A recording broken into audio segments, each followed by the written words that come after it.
Vou contar mais uma linda história a partir de agora. Só que eu quero fazer antes um pedido para você. Se inscreva no canal. É um gesto tão simples para você e tão significativo para o canal. Entra no canal, se inscreva, curta, põe o teu joinha, acione o sininho. Para nós isso é muito importante. O canal ganha força e muito mais histórias a serem contadas. Por favor, se inscreva no canal. Agora, prepara o coração, porque a história de hoje é linda.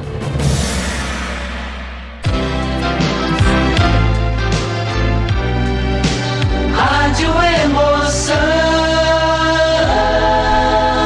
Paulinho, boa pessoa.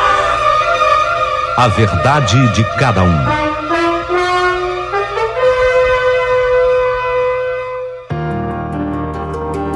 Tô velha nada. Não tô velha não. Eu tenho 46 anos. Quer dizer, uma pessoa com 46 anos é considerada jovem. Então o meu problema, o que vivo, nada tem a ver com idade, não. Pelo contrário, eu considero que aos 46 você está muito mais madura, do que quando eu tinha, por exemplo, os meus 20 e poucos anos. Meu nome é Renata, 46 anos. Você sabe que essa tecnologia toda presente no dia a dia da vida de todo mundo hoje, eu não tenho vergonha de dizer que eu nunca fui assim muito ligado nessa coisa de computador, de bate-papo pela internet. Mas eu me lembro perfeitamente do lançamento dessa rede social. Quem é que não se lembra do Orkut? Foi famoso, hein? Orkut. Até o Jesus vibrou aqui, né, Jesus? É. O Jesus falou lá, Paulinho, igual o Orkut, eu acho que não teve. Ele até vibrou aqui. O Orkut. Eu me lembro, Paulinho, como se fosse hoje. Era 2012. Caramba, 2012. Já tinha, né, o Orkut, já. Ele é até anterior a isso. 2006. Ele é de 2006, né? O Jesus está dizendo. Então, foi 2012, Paulinho, que tudo realmente aconteceu na minha vida. Eu, que era muito atrasada nesse sentido, o computador que eu sempre usava na época era por causa de trabalho e nada além disso. Acontece que com a chegada de um colega de trabalho, ele me falou, Renata, você conhece o Orkut? Quê? Ele riu de mim, porque eu fiz confusão com aquele Yakult, sabe? Yakult? Eu tomo. O que toma, ô Renata? Já vi que você não conhece, não tem nada de toma, Yakult. Orkut. E aí ele me encheu tanta paciência a me explicar o que era o Orkut e a minha cabecinha para atender, para entender e para atendê-lo. E eu resolvi participar. Ele foi explicando como é que funcionava. Caramba, e quando eu entrei no tal do Orkut, Paulinho, que maravilha que era aquilo, meu Deus do céu. Eu acabei pegando gosto pela coisa.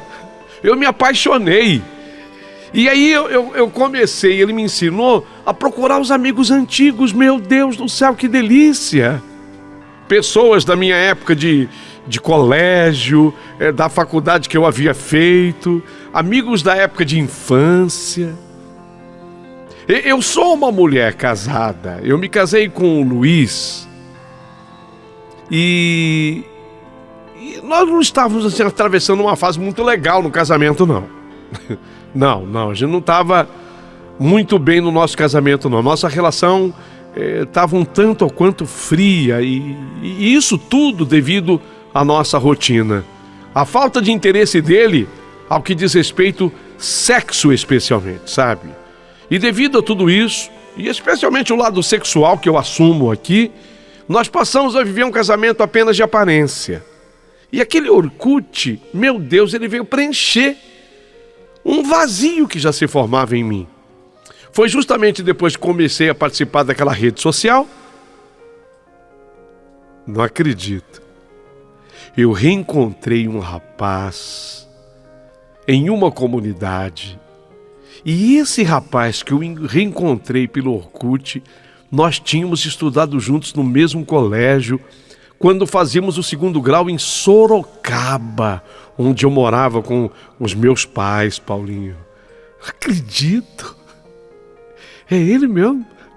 Quando o reencontrei, ali naquela página do Orkut, eu logo senti uma emoção diferente. Mas de cara eu vi que ele também está casado, ele também tem 2 filhas. Devido aos anos que haviam se passado, quase que eu não o reconheci. Porque 20 e tantos anos depois, né, ele estava muito diferente. Mas confesso a você, sabe, Paulinho, ele estava mais bonito e mais charmoso exatamente agora do que fora lá na sua juventude, lá na sua adolescência, vai. Vamos dizer assim, porque eu conheci na fase do colégio. A gente tinha o quê? Uns 14 anos quando a gente se conheceu. Então eu resolvi entrar em contato com ele. E nós começamos a nos corresponder ali. Só que naquele tempo, quando você queria falar assim mais detalhadamente com a pessoa, vamos dizer num particular, você começava a trocar e-mails com a pessoa, né? Era mais ou menos isso. E nesses e-mails que nós trocávamos, eu acabei falando bastante sobre a minha vida.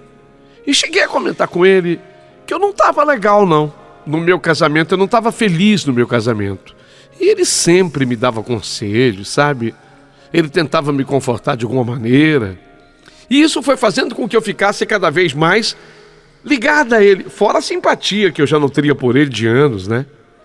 Mesmo que a gente não se falasse, agora que nós nos encontramos, nossa, a gente se falava praticamente todos os dias, mas pela internet. Nossa, que maravilha que eu havia descoberto. Um mês depois que a gente estava se entrosando e conversando de novo pelo tal do Orkut, que eu tinha feito confusão, marcamos um reencontro, você acredita? Marcamos um reencontro, mas não íamos sozinhos, não.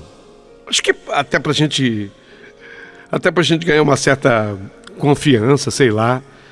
Seria eu, ele e mais alguns amigos que também eram da nossa turma da escola. Caramba, nós vamos nos encontrar? Vamos! E quem vai?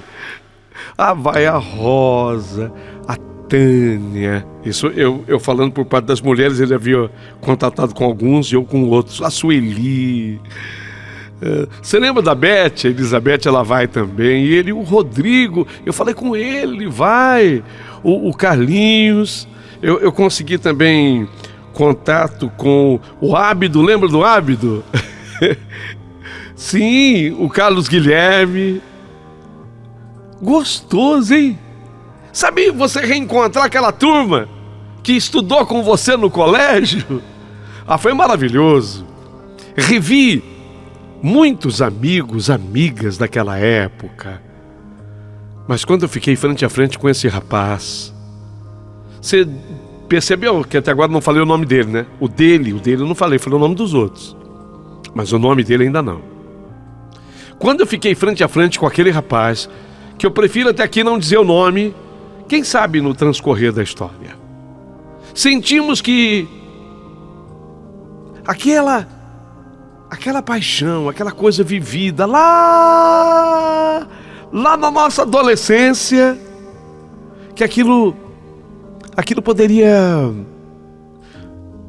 voltar, não, porque estava ali ainda, mas poderia dar frutos ainda. Sabe aquela árvore que passa o tempo todo assim, como esperando uma primavera, para que pudesse florir, e depois de florir, dar frutos de novo? Era exatamente assim. A sensação que nós tínhamos, a nossa árvore tinha esperado, sabe? Passou por tantos invernos, e agora se aproximava uma primavera, e aquela chuva começou a fazer com que brotos nascessem naquela velha árvore, e aquela velha árvore foi ficando florida, e de repente sentimos que poderíamos ter frutos. A gente se olhou cara a cara, frente a frente, e sentimos que ainda existia paixão. E agora, hein? E agora? Eu mal no casamento, ele ali comigo. Eu resolvi entrar de cabeça nesse romance. Era um romance assim totalmente proibido. E eu resolvi viver aquela paixão que me dominava. Foram meses de muito amor, meses de muita paixão, e foi a partir daquele reencontro que nós passamos a nos ver com muita frequência. Em nossos encontros, ele sempre dizia que eu realizava todas as fantasias dele, que eu o completava na cama. Nós saímos. Aliás, foi muito legal. Se eu o completava, ele também me completava. E que ele nunca havia sentido um prazer assim com a mulher dele. E eu sou daquelas mulheres que não tem limites entre quatro paredes, sabe? Não é por querer me gabar, não. Mas eu sou aquele tipo de mulher que quando se entrega num relacionamento é para valer. Eu acho que entre quatro paredes vale tudo. Também não sou de comentar, mas vale tudo. Então eu caí de cabeça. Fui com tudo. Fui com tudo porque eu sou assim. Eu não sei fazer nada pela metade. Eu me entrego e quando eu me entrego inteira. Completa e total.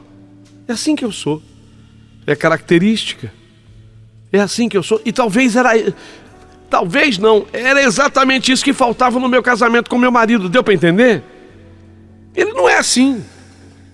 Eu sou, mas ele não é assim. Acontece, Paulinho, que eu me envolvi de uma maneira tão forte com esse rapaz que eu passei a me iludir. Eu queria que ele tomasse uma posição. Eu queria que ele deixasse a mulher dele, as filhas dele, para ele viver comigo. E foi aí que eu tive uma imensa decepção, porque ele me disse que o que estávamos tendo nunca passaria daquilo. Era somente sexo e nada mais. E se eu quisesse ter uma certeza, eu já tinha. Ele jamais largaria a família dele para viver comigo. Só que ele falou isso de uma maneira assim, taxativa. Tudo bem, tem muita gente que fala assim, eu admiro pessoas honestas, sinceras. Mas tem uma hora que é um tal de um sincericídio, né? Me senti morta naquela hora. Ele falou comigo daquela forma, eu me senti usada, sabe? Eu não me senti legal, eu fiquei com muita raiva. Mas mesmo assim, apesar de eu ter me sentido mal, usada, com raiva, eu me sujeitei a continuar me encontrando com ele. Porque eu não conseguia passar uma semana sem vê-lo. E passei a fazer coisas horríveis para tirá-lo da sua família. Eu comecei a frequentar... Eu vou falar. Bom, eu não gosto de fazer nada pela metade, eu já falei, né? Que quando eu entro numa coisa para realizar é por inteira, tá? Eu fui até a centros, assim, espirituais. Eu fui fazer um trabalho de magia num lugar que o pai de santo era bem afamado. Eu quero fazer um trabalho. Eu não posso abrir mão desse homem. Eu quero que ele fique comigo. O senhor me garante? Se você fizer exatamente o trabalho como tem que ser feito aqui, eu te garanto. Que nada adiantava. Eu vi que aquele trabalho não estava surtindo efeito. Eu comecei então a planejar uma maneira de fazer com que a mulher dele descobrisse. Já que o trabalho não estava tendo efeito, e se ela descobrisse que ele tinha um caso? Quando nós saíamos, ele continuava saindo comigo. Eu sempre dava um jeito de deixar no carro dele algum objeto meu, assim, batom, uma presilha. Um dia eu acho que eu fui até fundo. Eu peguei uma calcinha vermelha que ele amava, minúscula, pequenininha assim. Eu peguei aquela calcinha vermelha, sem que ele percebesse, eu coloquei no porta-luvas do carro dele. Eu falei, a hora que ela encontrar essa peça, e aquela peça, inclusive, eu tinha pedido ao Pai de Santo que fizesse uma reza nela, sabe? A hora que ela encontrar essa peça, essa calcinha vermelha, eu coloquei no porta-luva do carro dele. A hora que ela encontrar, ela não vai aguentar. Ela vai abrir mão. Quando ele percebeu, ele percebeu o que na verdade eu estava tentando fazer, ele resolveu colocar um fim, até mesmo naquele nosso relacionamento secreto. Eu acho que na verdade as peças, eu acho que ele as encontrou dentro do carro. Óbvio que sim, não pode ter sido a mulher dele. Quando eu acho que ele encontrou aquilo tudo, ele resolveu, não me procure mais, tá? Você não é uma pessoa na qual eu possa confiar, tá bom? Esquece. Foi uma péssima ideia ter aceitado esse reencontro com você. E até ter envolvido pessoas amigas nossas. Que decepção. Disse ele pra mim, chega. Não quero mais. Caramba, como foi duro ouvir aquilo dele. Porque a essas alturas eu estava completamente envolvida. Mas eu estava decidida. Eu já falei pra vocês que eu não entro em nada pela metade. Eu ia fazer qualquer coisa pra ter ele só pra mim. E eu tomei a atitude mais insana que eu poderia ter tomado. Eu resolvi ir a Sorocaba e falar com a mulher dele. Eu fui a Sorocaba para falar com a mulher dele. Eu resolvi era um pouco vingança. Eu estava com raiva. Gente, eu não quero que vocês confundam, não. Depois o seu João Bidu pode até explicar, eu sou escorpião. Dizem que as pessoas desse signo, não mexa com escorpiana, não mexa com escorpião, porque ele depois fica bravo, ele quer, sabe? Ele quer vingar, eu queria vingar. Do jeito que ele falou comigo, fui lá. Eu fui a Sorocaba para falar com a mulher dele e contar para ela tudo o que estava acontecendo. Fui até a casa que eles moravam. Fiquei um pouco menos de 5 minutos com ela. Não, ela não me convidou para eu entrar. Foi no portão mesmo.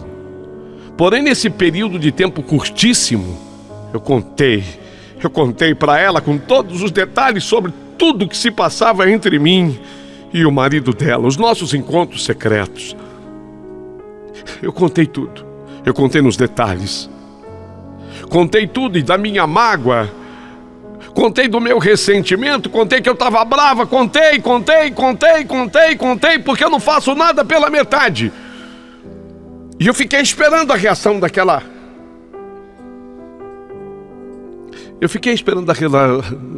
Eu às vezes fico com tanta raiva. Eu fiquei esperando a reação daquela marmota, vai. E ela teve uma reação diferente do que eu esperava. Ela me ouviu.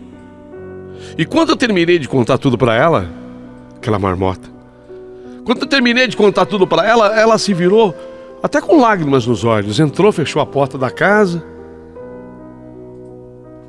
e não me deu mais atenção. Fiquei ali no portão. Eu sabia, bom, agora, depois de ter revelado tudo para a mulher dele, eu tenho certeza que ela não vai ficar mais com ele, não é possível. E sendo assim, eu o teria só para mim. Porém, eu não havia pensado nas consequências de tudo isso. E como eu já disse, eu estava completamente iludida, perdidamente apaixonada, e eu achava que ela só conseguia separá-lo da esposa, que ele viria correndo para os meus braços e para mim. Fiz um estrago.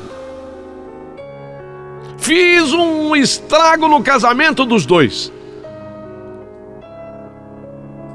E não há outra expressão para usar que não essa. Eu consegui estragar, destruir a felicidade daquela família. Causei muita tristeza para a mulher dele, para as filhas dele. Que eu ganhei com isso? Eu só consegui também acabar com qualquer possibilidade, se é que existia alguma, de fazê-lo ficar comigo. Porque esse cara, cujo nome eu não citei até aqui, e não sei se eu citarei, ele passou a me odiar. Ele passou a me odiar depois disso tudo. E chegou, inclusive, é por isso que eu não citei o nome dele, chegou, inclusive, na hora do ódio, da raiva, ele chegou a me ameaçar de morte. Conheço os caras aí, e eu vou falar com eles para fazer um serviço para mim.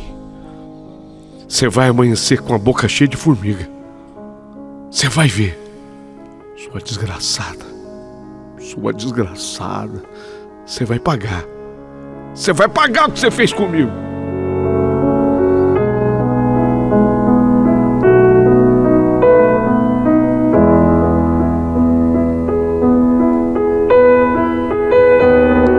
Fiquei com medo. Onde eu andava, sabe? Quando eu ia pegar um ônibus, às vezes eu estava no ponto, eu via uma moto com 2 pessoas. Vinha. E é incrível, depois que ele falou isso pra mim, eu só encontrava moto com 2 caras. Porque ele havia descrito que os camaradas dele iriam com a moto com 2. O garupa ia descer e me encher de tiro. Eu estava num ponto, escutei. O ônibus não chegava. Escutei quando a moto apontou lá na esquina. A moto virou. Sabe quando aquele barulho da moto vem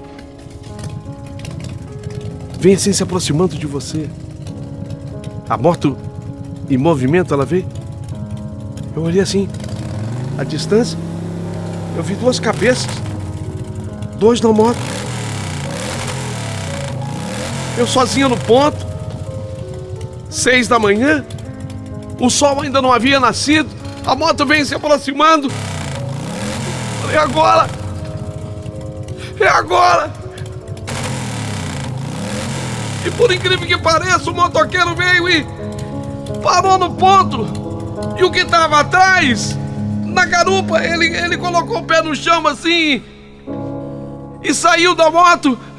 Eu gritei: não, moço, pelo amor de Deus, não me mate! Não me mate!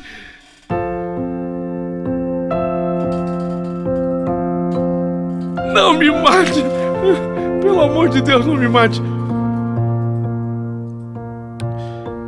Não era um homem. Era uma moça que o motoqueiro tinha deixado ali, porque ela também ia pegar o ônibus. Ele trouxe a moça até ali. A moça falou: o que foi? A senhora quase me matou do coração. Perdão. Perdão, moça. A senhora quase me matou do coração. Eu vou pegar o ônibus. Alguma coisa está acontecendo com a senhora. Eu não podia me abrir com aquela desconhecida. Mas eu acho que deu para entender. Eu acho que eu consegui passar para vocês como estava a minha cabeça. Eu acho que vocês conseguiram captar aí como estava a minha cabeça, né? Eu estava apavorada. E o troco veio mesmo. O troco veio mesmo. Não dessa forma que ele havia descrito na hora do ódio, mas veio na mesma moeda. Pois com toda a nossa aventura, como toda a nossa aventura amorosa fora revelada para a mulher dele, eu revelei. Você acredita? Ele fez o mesmo com meu marido. Ele próprio. Ele fez exatamente da forma como eu fiz. Ele saiu lá de Sorocaba. Tá, tudo bem, eu vou dizer onde eu moro. Ele saiu lá de Sorocaba, veio a Barueri e conversou com meu marido. E deu detalhes, sabe? Obviamente que ele deve ter feito isso, sei lá, creio eu que até armado, porque ele não iria nunca imaginar qual seria a reação do meu marido. o encontro do meu marido e ele só não acabou mesmo em tragédia porque o meu marido, ele é uma pessoa muito calma, mas ele deve ter ido armado. Quando eu voltei para casa naquele dia, estavam o meu marido e a minha sogra. Minha sogra e meu marido acabaram comigo. A minha mala estava pronta e colocada no portão para que eu fosse embora. Quando eu estava no portão pegando aquela mala, eu me lembrei que foi num portão que eu havia contar tudo para a mulher dele.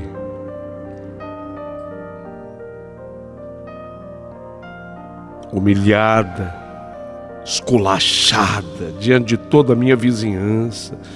Eu vi o pessoal saindo para casa, algumas pessoas olhavam assim sérias, de outras até eu ouvia um riso. E meu marido, sabe,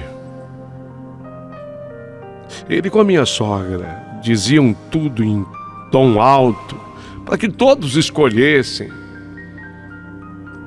Ainda fizeram uma pegadinha comigo que deixaram a mala aberta. Quando eu peguei a mala, que eu puxei a mala abriu. Caíram minhas peças de roupa no meio da calçada, eu tive que pegar. Teve coisa que caiu numa pequena enxurrada que passava assim no meio-fio, eu tive que pegar. Talvez tivesse coisa que até a enxurrada tivesse arrastado. Foi muito humilhante mesmo. Hoje, caramba,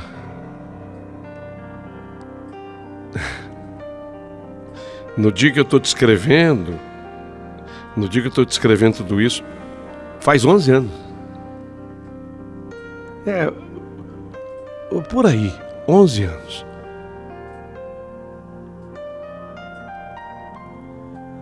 Muito arrependida de tudo que eu fiz. Muito arrependida. Quanto ao meu casamento, sinceramente, eu não senti tanto aquele fim do meu casamento, porque, como eu falei, eu e o meu ex-marido já não vínhamos vivendo bem havia algum tempo. Agora, quanto à família que eu destruí, eu gostaria tanto de pedir perdão, sabe? Eu até tentei. Você sabe que o Orkut já não tem mais. Eu até tentei pela rede social um contato, mas eu sou bloqueada em qualquer tentativa minha. Eu às vezes sinto um peso tão grande de consciência. Eu queria pedir perdão para aquela mulher, para as filhas, que naquela época eram tão meninas e hoje já são adultas. Eu não tive um pingo de juízo, eu não tive um pingo de cabeça. Eu nunca pensei que eu pudesse amadurecer tanto em 11 anos assim. Nunca pensei. Eu achava até que eu já soubesse tanto da vida, porque tudo isso eu fiz, já não era menina, né? Não, já não era menina, eu tinha meus 35 anos. Mas fiz essa loucura toda em nome de uma coisa chamada amor, que depois eu descobri que não era amor. Amor é outra coisa, mas demorou 11 anos para eu descobrir isso. Amor é outra coisa. Eu fiz tudo isso em nome de um sentimento chamado paixão. E a tal da paixão é perigosa. Talvez seja o meu objetivo maior hoje, através dessa minha história. Eu queria chegar às pessoas que, movidas por esse sentimento chamado paixão, são de repente capazes de loucuras como a que eu fiz. Eu acho até que eu paguei já, sabe, o que eu fiz. Eu acho que sim. Mas quem sou eu para julgar? Porque eu não posso imaginar o que sofreram as filhas dele, né? Que eram 2 meninas na época. Mas 11 anos depois, uma delas até já se casou. E até já deu uma netinha. para a mãe dela. Eu nunca mais tive contato. E nem quero ter. É que eu não consigo realmente avaliar o mal que eu fiz para essas moças, né? Mas eu sofri muito. E com esse medo de motoqueiro que eu descrevi para vocês, na cena da moça que foi tomar o ônibus comigo, foi apenas uma cena. Teve tantas outras. Eu não podia encontrar o motoqueiro com dois. Eu tivesse um na garupa, eu achava que era o meu fim. Que era a pessoa que ele tinha pedido, porque ele havia dito a mim que havia pedido para acabar com a minha vida. Isso só foi saindo da minha cabeça aos poucos, e depois de 11 anos. Eu hoje ainda, eu vou ser sincera com vocês, eu estou experimentando nessa coisa do amor. Não deu mais certo desde o fim do meu casamento, pela forma como eu sou. Eu ainda não encontrei assim uma pessoa que me completasse de uma maneira total, inteira, e nem sei se eu encontrarei, e nem sei se eu mereço encontrar. Sinceramente, eu nem sei se mereço. É que eu tenho uma... Você vê o que é a vida. Eu tenho uma prima, se chama Valéria. E essa Valéria, ela se casou com um rapaz de Sorocaba.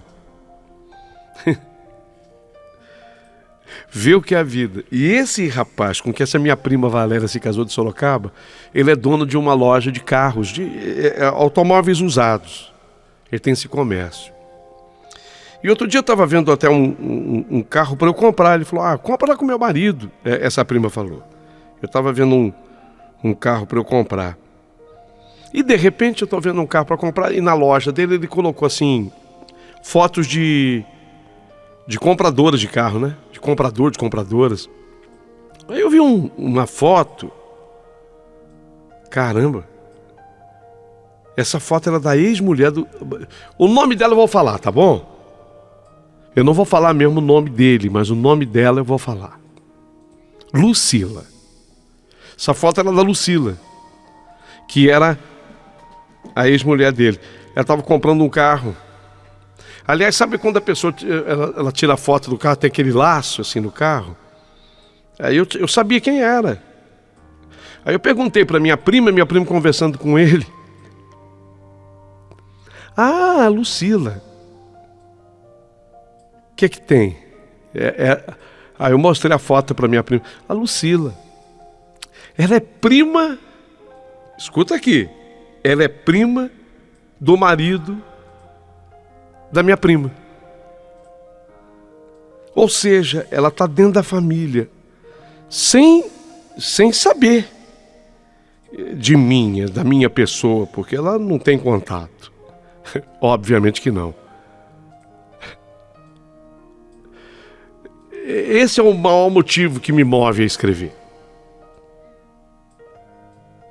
Às vezes eu fico pensando em abrir... A minha prima também não sabe disso, tá? A Valéria. A Valéria soube do escândalo, da forma como eu fui humilhada pelo meu ex-marido, de como acabou o meu casamento, mas ela não sabe desses detalhes todos. Então eu fico pensando em, às vezes, conversar com a Valéria e abrir essa história para ela. E pedi para a Valéria que marcasse um encontro entre mim e a Lucila. Eu não queria nada dessa mulher. Eu não queria nem que ela me respondesse, mas eu queria fazer o seguinte, eu queria pedir perdão para ela. E pedir perdão para ela, estendendo esse perdão para as filhas dela pelo que eu fiz. O que vocês acham? No meu lugar, o que você faria se no meu lugar estivesse? Devo levar essa ideia avante? Agradeço as opiniões que eu tenho certeza que virão. Tanto no ao vivo do teu programa, Paulinho Boa Pessoa, como as opiniões que virão também através de pessoas que escreverão abaixo do vídeo falando de tudo isso que eu estou vivendo. Por exemplo, alguém já mandou uma mensagem querendo falar com você. Vamos ouvir aqui a primeira mensagem? Bom dia, Paulinho, boa pessoa. Bom dia a todos do rádio e a todos os ouvintes. Eu sou a Ludinha Tosita Alexandre da Brasilândia, amiga do Dinho Bernardes. Paulinho, essa história aí, essa mulher aí é vingativa, né? Perigosa. Não se deve vingar. A vingança, ela retorna pra gente. Ela retorna.